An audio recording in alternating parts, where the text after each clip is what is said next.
Oh, we are live. Okay, hello there everybody. This is Hindere Beat. It is a very bizarre platformer, and you'll just get used to it as we see it. It is a Steam game, so it's very easy to get hold of if anybody wants to torture themselves with it. It's got 11 chapters. We start in chapter 1. 3, 2, 1, go. So you might be sitting there wondering, why does it mention that we are playing version 1.8 of this game? That is so we don't get banned from Twitch. There's a very long story to that, but we'll first focus on how this game actually plays and what the controls are like. So it is mostly a parkour styled game. There's very few enemies that we actually run into. Thank you for the good luck, everyone. And yes, you do Naruto run everywhere. This game was developed by a single person, and he is a very large fan of quite a few different anime, so a bunch of the dialogue in this game was lifted straight from Ouran High School Host Club and You Naruto Run Everywhere.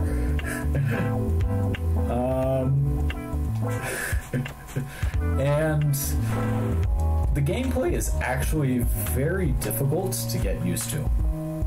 So obviously this is a parkour style game. You want tight controls. This game does not have tight controls in the least. Instead, what ends up happening is that instead of programming it so that, you know, you have a set jump distance, what they ended up doing was programming tiles that your character will land on or not land on.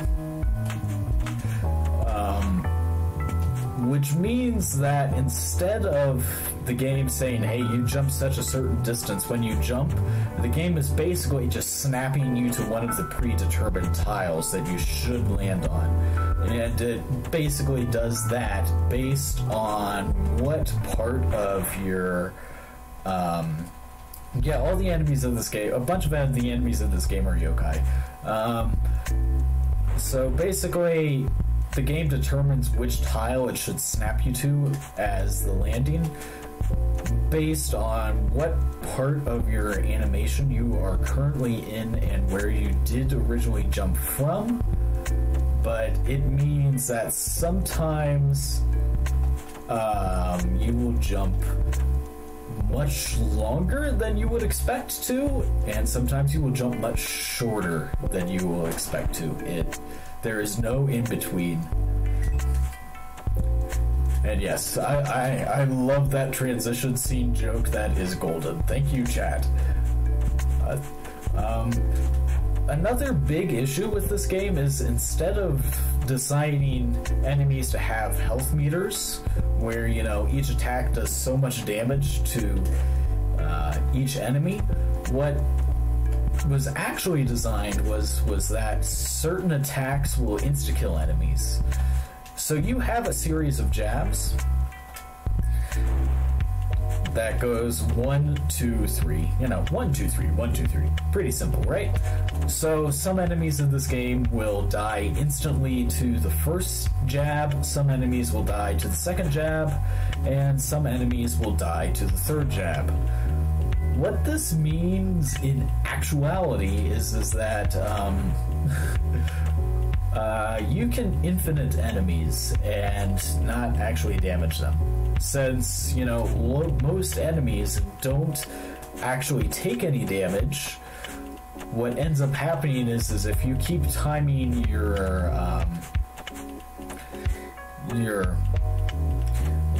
jabs to just hit 1, 1, 1 over and over again, instead of actually killing them, they'll just stand there forever. Now, that leads to the question of, well, how should we design these jump kicks that we have? If none of the enemies have health, what are we going to do to make sure that, you know, our jump kicks actually do something? Instead of trying to figure that out, he just designed it so that jump kicks insta-kill every single enemy in the game, including those enemies that, you know, normally take 3 punches, such as those long-necked guys. So basically, anytime anything would take a long time to get through, we're just going to do the jump kick into them instead of going through all the animation of all three kicks.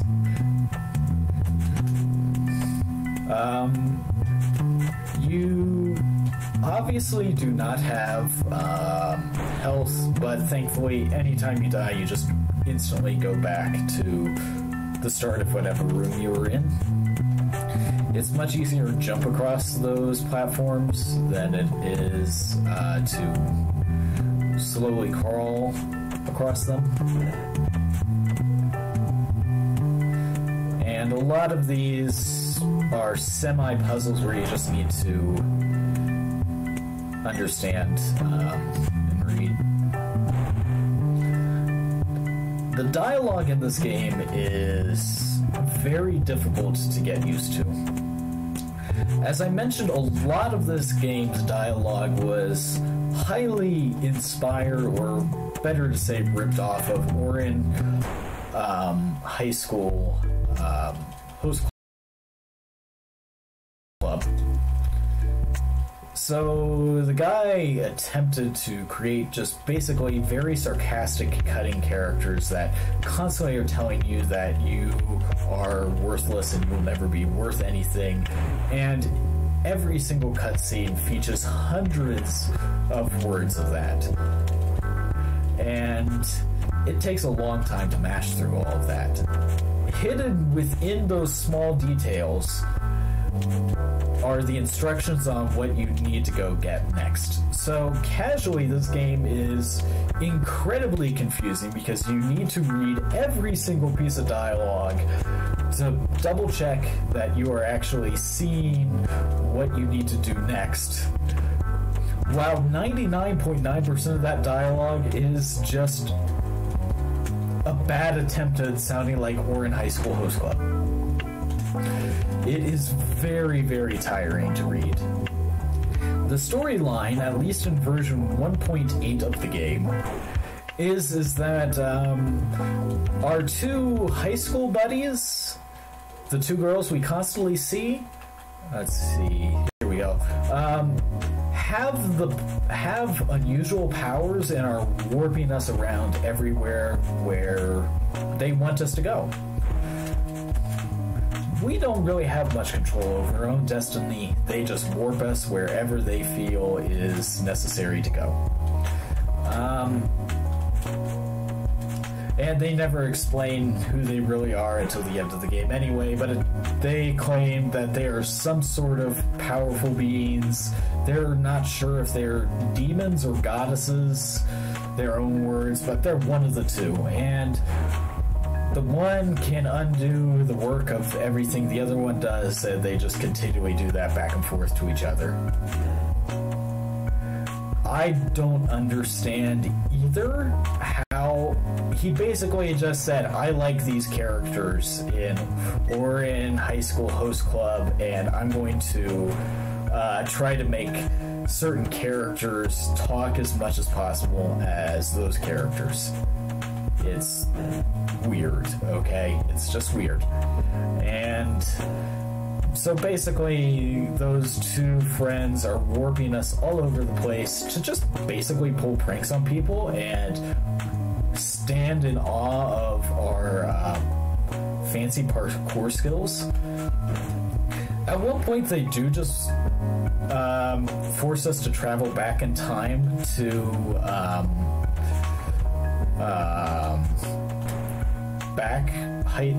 where we go back to high school, where we have to deal with entering a drama club, entering a music room and entering the computer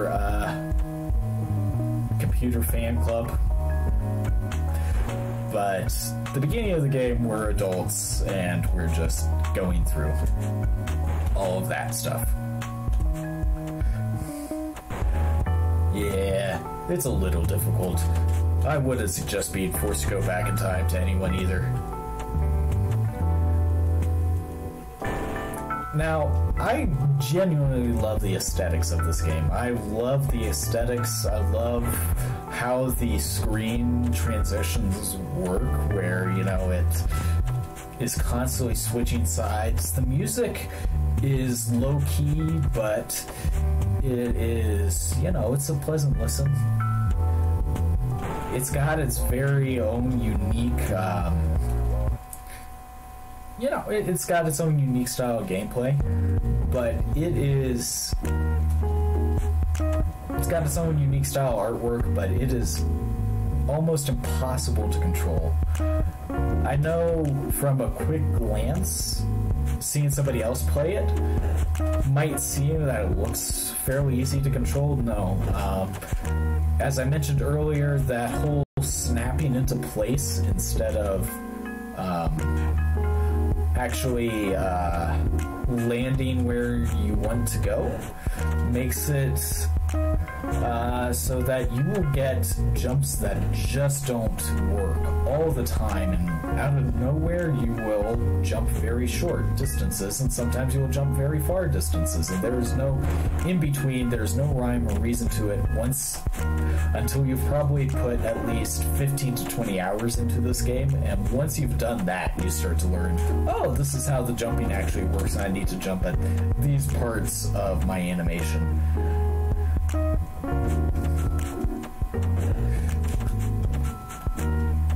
Now, as you might imagine, this game got quite a bit of flack on Steam, and this is why we're going back to why we are playing version 1.8 of this game. I did not jump over you. So basically, the game originally had a bunch of reviews saying, hey, the dialogue is terrible to listen to, it does not flow well, and it's just so much dialogue to get through, and none of it is important. Why do I have to click through so much dialogue? Just tell me where I need to go. It's not a fun game to play. The controls are terrible. It is not smooth. Why is it made this way? We're just going to take a death there to get back up here. Instead of listening to all of that criticism and saying, maybe we should fix the controls and tone down the bizarre dialogue a little, the game designer said, I know what will make this game sell a whole lot better. We'll remove the dialogue and replace it with porn. And we'll sell it as an e-rogue platformer. That will make people buy the game. They're not going to fix any of those weird control bugs. And that's exactly what the developer did. So that is why we are playing version 1.8. Any later version has large amounts of loot content that would get us banned from Twitch.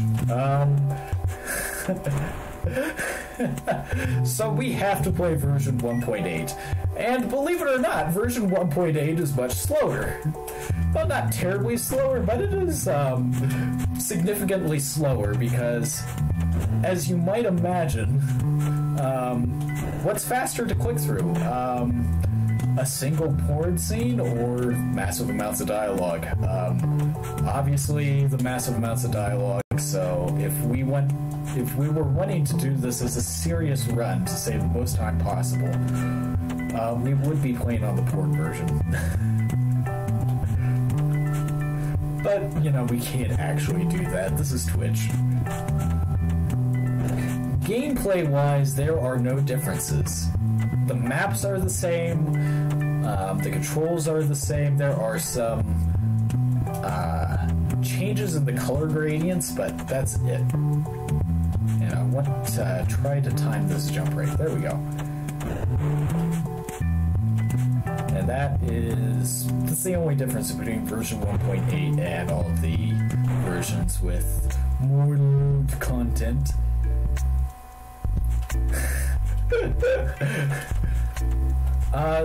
The reason I started playing this game, and I had owned this game and ran it well before he added in all the lewd imagery, which is why I knew to not update it in the first place, is because this same fellow that designed this game has actually designed quite a few really cheap 50 cents to $1 platformers that litter Steam, and I actually ran one of those, and I figured, well, if the mechanics of this game are similar enough to that other game, well, it might be an easy enough game to run.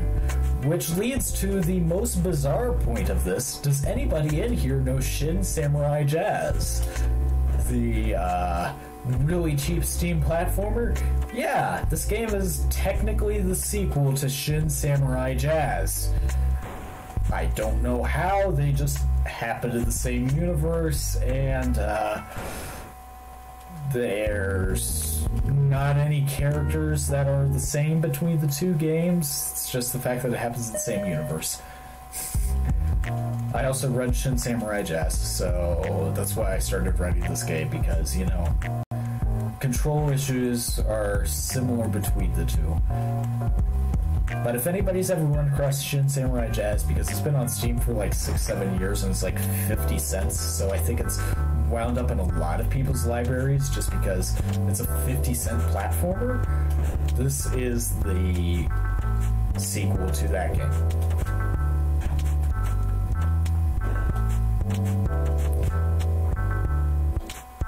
Okay, I did not make the jump. Okay, whatever. Can I make it? There we go. Also, another fun thing you might have noticed, every time you jump and every time you land, you just completely quit moving. And it's, there we go. I actually got him that time. And it's, it really breaks up the action.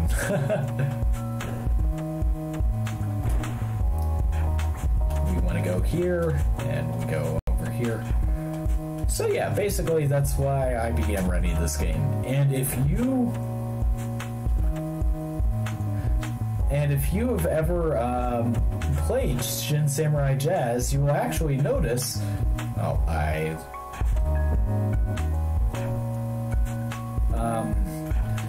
you will actually notice that all the music from this game is actually ripped from that game with some slight variations. Which makes sense, you know, Shin Samurai Jazz is, you know, a jazz game. It's got a lot of jazz music, so it's basically that game's music that was all super jazzy, slowed down. It's the exact same music, just played at a different tempo. So now we're warped back to high school, and, you know, the girls are like, hey, I think there's something in the music room you need to go see. And we're like, okay, cool. How do we get to the music room? The keys to the music room are in the bathroom. Well, also, Shin Samurai Jazz features a bunch of mobsters. Everybody wears trench coats and hats, and according to the game's developer, it is set in the Edo period in Japan. It supposedly happens in the 1700s, and everybody is wearing trench coats and, oh, I did not make that jump. And I got short jumped again. Yeah. As I said, the jumping in this game is very difficult to deal with, and it is a constant source of frustration. Yeah, and everybody in the Edo period in Japan wore trench coats and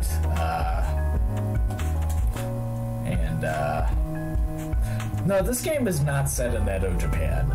This game is set supposedly in the future, in the near future. but when exactly, not sure. But this game world is basically in the ruins of that game that was set in Edo, Japan. It was a very weak attempt, I'd say, at making a sequel.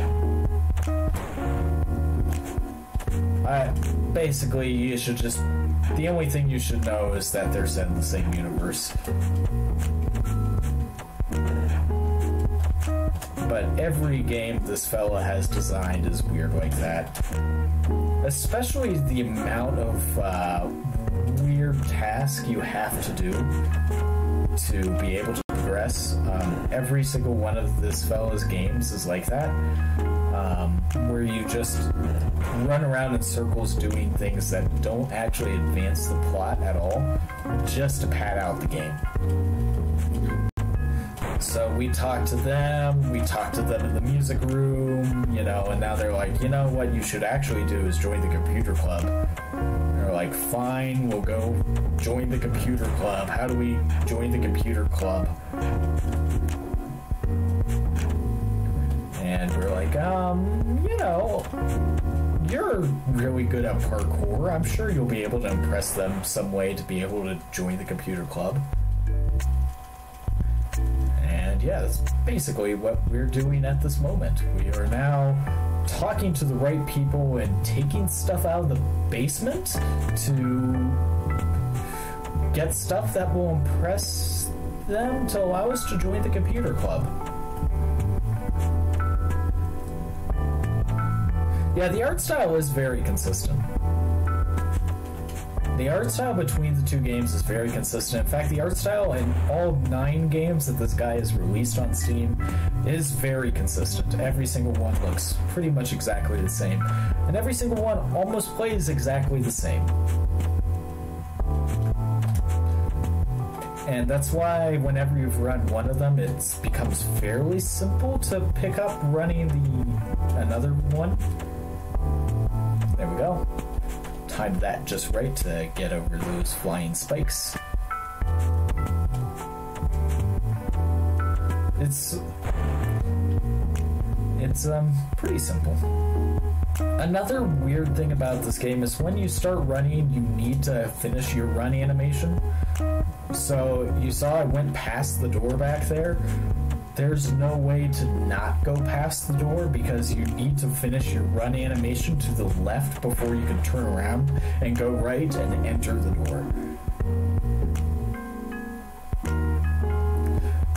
I don't know how anybody does, and I'm not sure that that is the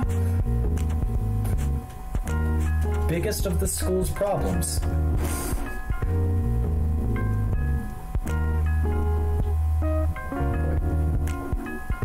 Oh, there we go. This game does have original soundtrack. It is not public domain lo-fi. It is just lo-fi that was made for another game that this game's creator had also created and slowed down. It is not public domain music. It is very smooth. I do like the music. I wish there were more songs, but it is good music. It is very smooth. It sounds much better slowed down in this game than it did in Shin Samurai Jazz, played at a much faster pace.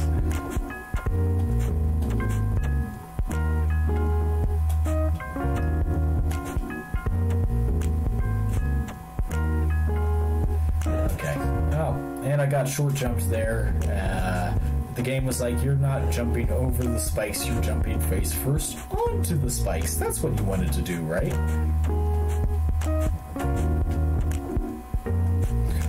Okay, this guy is super annoying. We can...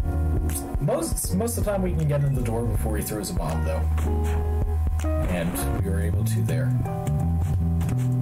So these enemies here, you can't actually defeat them unless they happen to be super close to a wall, then you can punch them into the wall. and they will shoot you on line of sight, but their line of sight does not extend at all down below them, so you can just kind of... I got short jumped again, whatever. So you can just duck underneath them, and nothing happens. So there we go. Wait for you, and boom.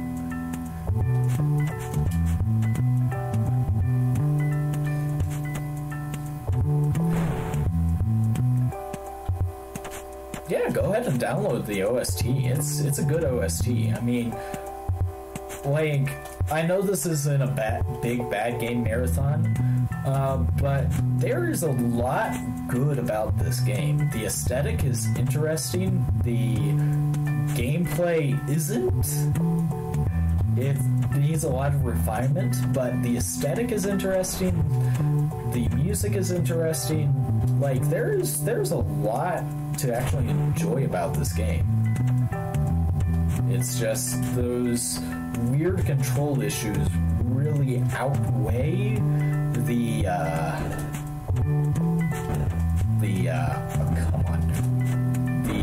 good, unfortunately, for most people. And hey, if you want, a bunch of Yuri scenes, play the new version of this game. So now we're talking to the principal. The principal's actually one of our friends that time travels around, and she's like, well, class is dismissed, and we're like, huh? And we're warped back to the future, and we're on a train again. And all the high school stuff just ends. It just ends.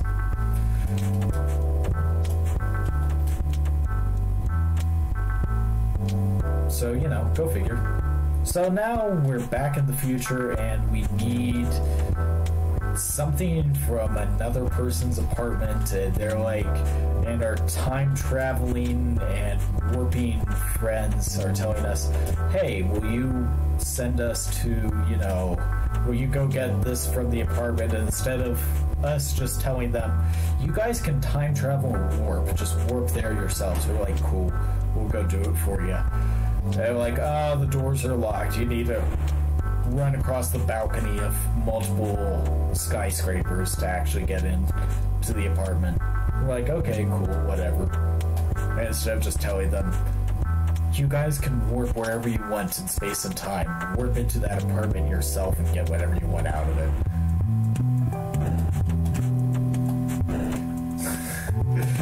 Yep, it just ends. I did not want to do a wall run on that. I wanted to actually land on the platform. We need to wait for this guy to go through a cycle, punch him, and then jump over him.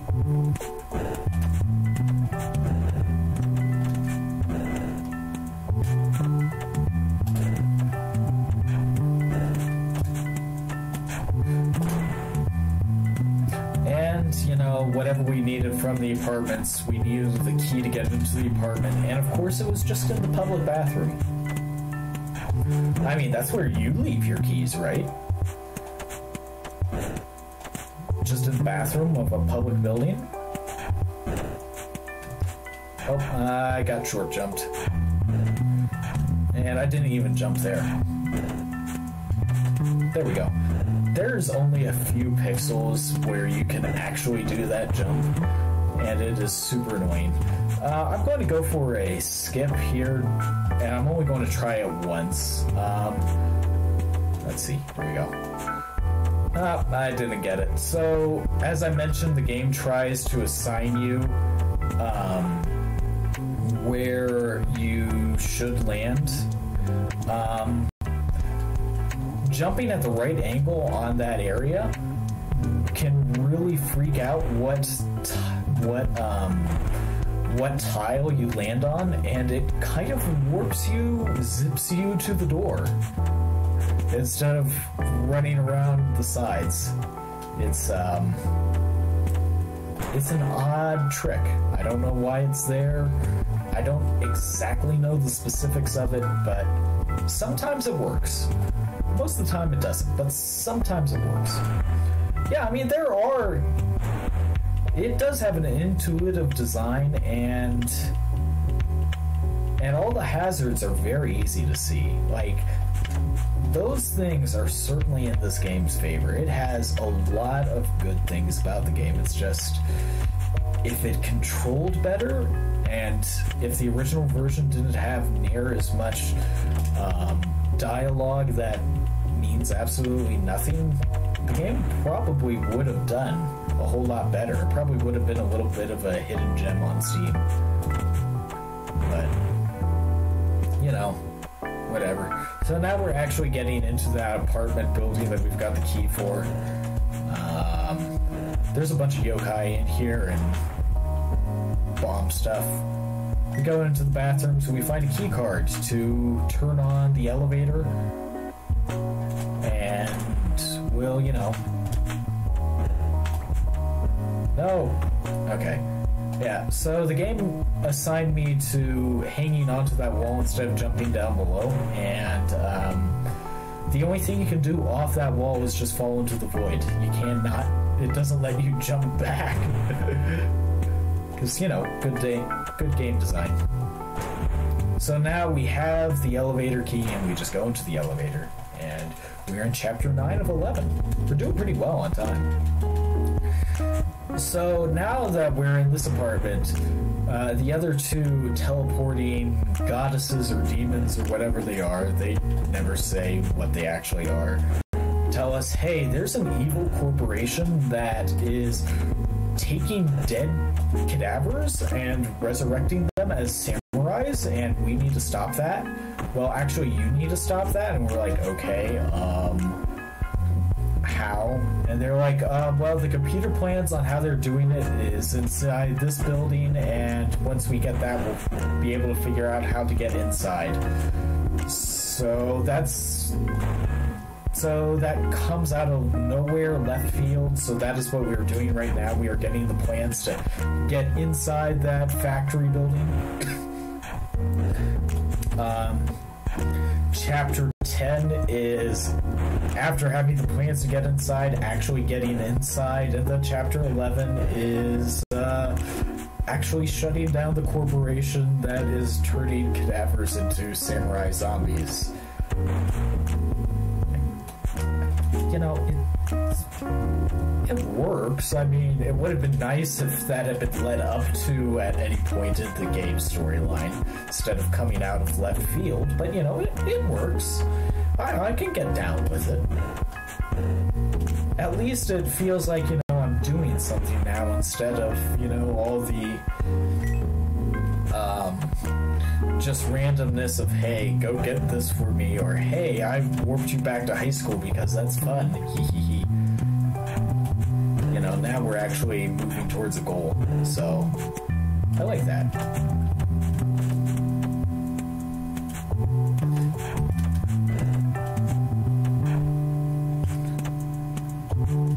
If all the game had been moving towards a goal, you know, the storyline probably would have went over better.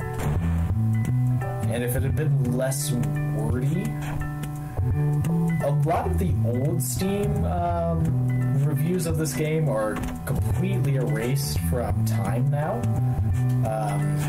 And instead, all of the reviews that you will see on the Steam page now are based on the current version of the game with large amounts of Yuri. Oh, come on. This guy can just throw out an attack whenever he wants, and if I'm in the air, since, you know, I get assigned to which tile I'm supposed to land on, there's not actually anything I can do to dodge him. And there we go. Whew. These enemies are way more annoying than they need to be. Oh, I did not make that jump. Did not make that jump again. Just do this the old-fashioned way then. Hey, we landed on top of him.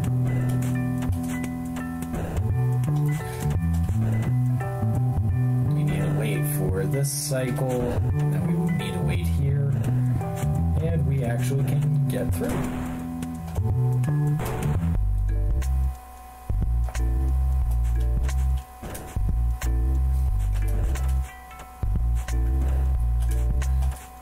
Oh, Oh, and I got short jumped. There you saw how much shorter my jump was out of nowhere. And that time was much further. So, you know, good game design. Let's just, you know, take a death to reset the room.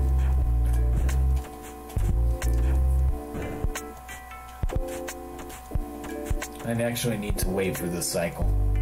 I did not get the timing right. Yeah, the Medusa heads are, you know, they're weird. They're there, though.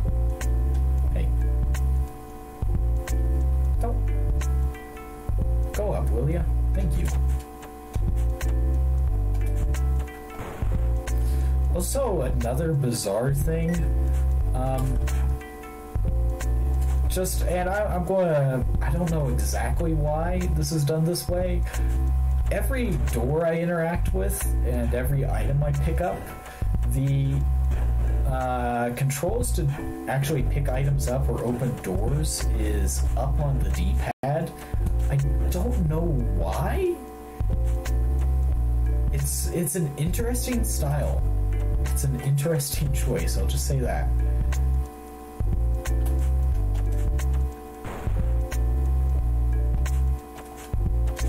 But yeah, we're almost through Chapter 9. We've almost got all the information we need to be able to actually get into that corporate office.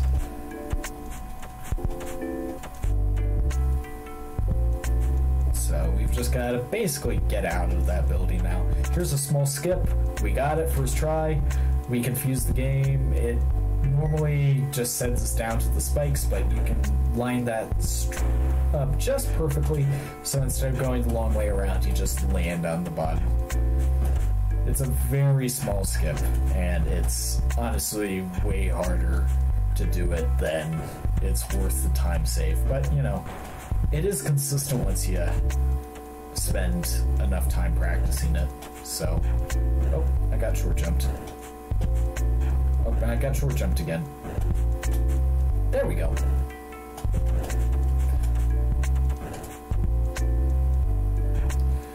And this is the end of...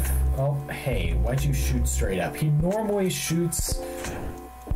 I did not make it over him. He normally shoots to this side again. There we go. So that is the end of Chapter 9, and we've got all the information we need to break into the corporate offices, but they're standing in front of the corporate office and they're like, there's a magic seal on the door. Can you go get the materials to break the magic seal? And instead of going like, you guys can just warp inside, they're like, no, you get the materials to break the magic seal. And we're like, okay, fine. So that's what we're going to do now.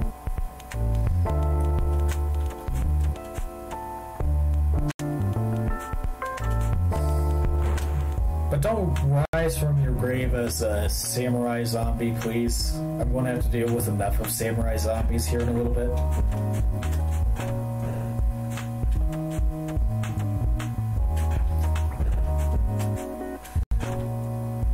Yeah, we'll just take a death since, you know, we missed the jump. There we go.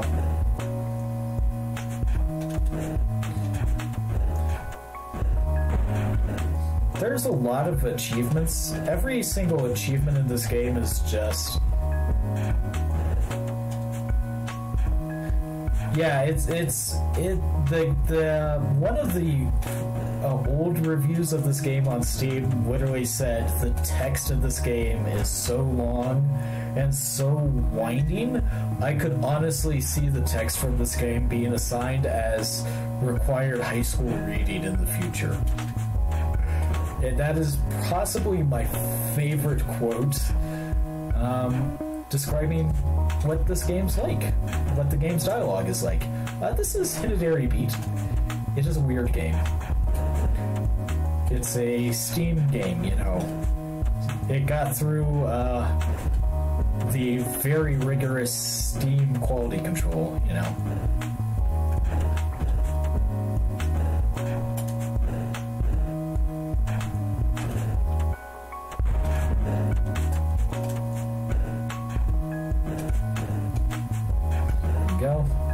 So now we've got half the materials to break the magic seal.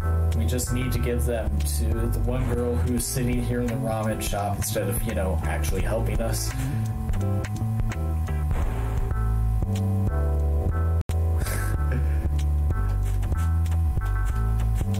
Yeah, the music is quite chill. So now we've got the materials to make a magic talisman. We go over here, and the two girls are like, hey, can you give us a special coin that will allow us to,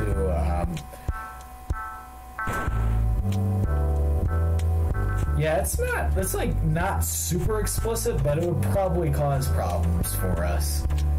It's not super explicit, the sex scenes in the current version, but it's enough to probably cause problems on Twitch.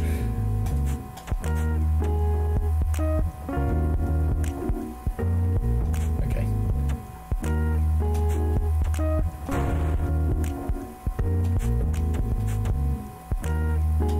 Okay, nope, I mistimed that.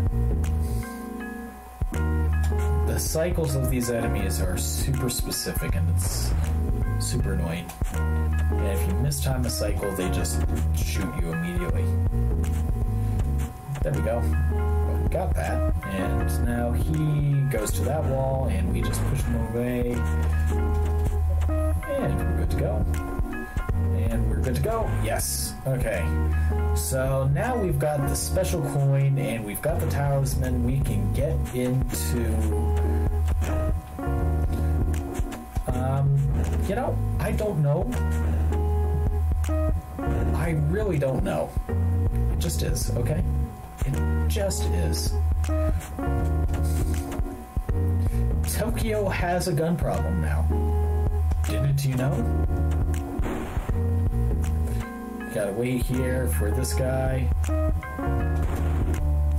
And now we've got all the materials to open up the break the magic seal and enter the evil corporation and defeat the samurai zombie that are crawling around everywhere. And we are going super good on time.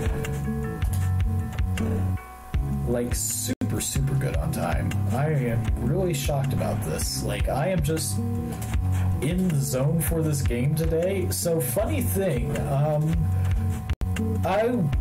this is the second time today that I've run this game in a marathon. At 3 a.m. I was running this game in another marathon. And I wouldn't say accidentally, but I set a new PB/world record in that marathon run a few hours ago. And I'm ahead of pace of that run too. I don't know what is going on today.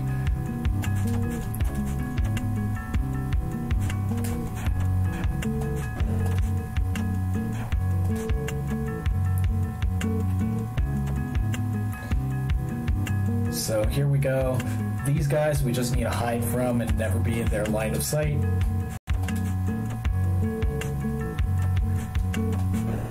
And we just jump through here.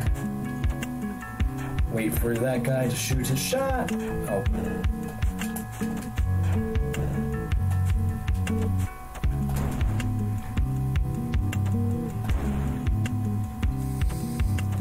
And we jump into that guy. We can punch him right in time before he turns around, shove him into the spikes, and we go through this door. And don't you throw bombs at us, little dude.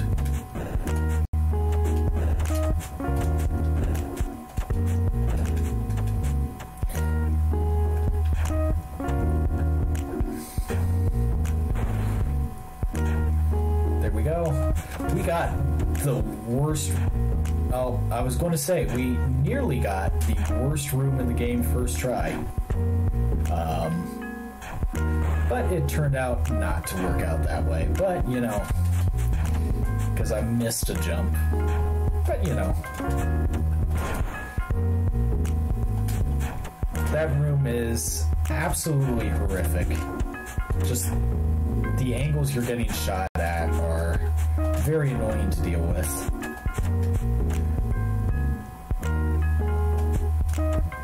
Here we go. Oh. Oh, come on. This guy has an anti-air, and it's super annoying. Especially since, you know, the only reliable way to kill him is the jump kick, and his only attack is basically an anti-air that calls us out on doing jump kicks. But, you know, whatever.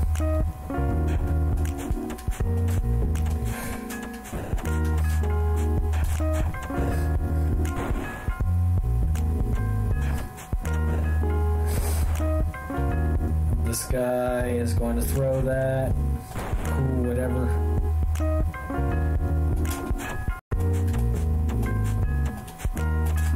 Oh! Got stuck in a wall run.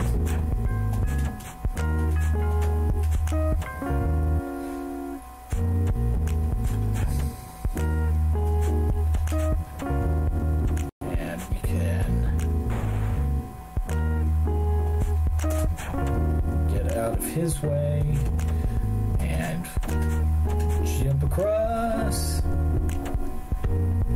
Don't you do that. There we go. Alright, we barely got through that door before the Medusa head got to us. And we need to wait for that cycle. There we go. Oh, I stood up too quick. There we go.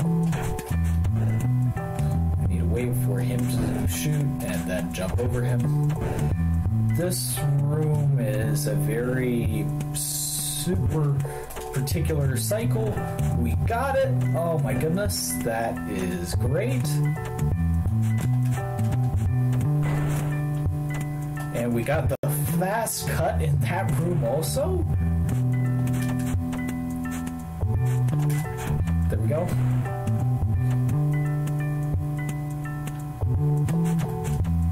Here we go. Oh my goodness. Yeah, we are on track for a sub 50 run, which would be the first sub 50 if we don't take very many more deaths. Because we're very close to the end. Oh, so this guy, we need to time the cycle just right, because he will shoot us from a distance. So, okay. Just punch you out of the way instead of dealing with.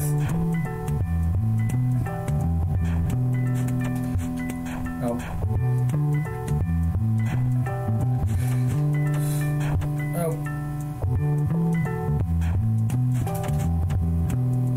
Okay. There we go. I got short jumped. That's fine. I got short jumped again.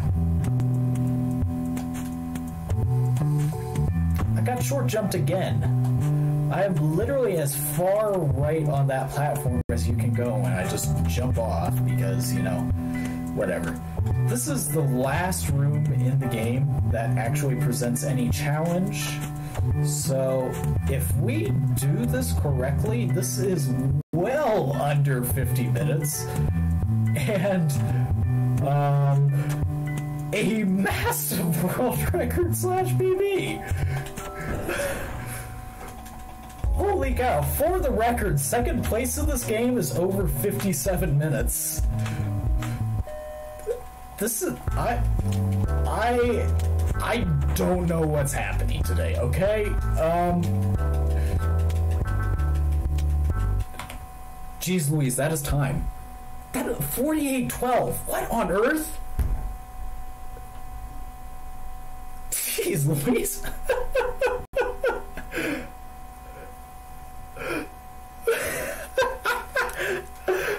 And that's not a... Holy moly, okay.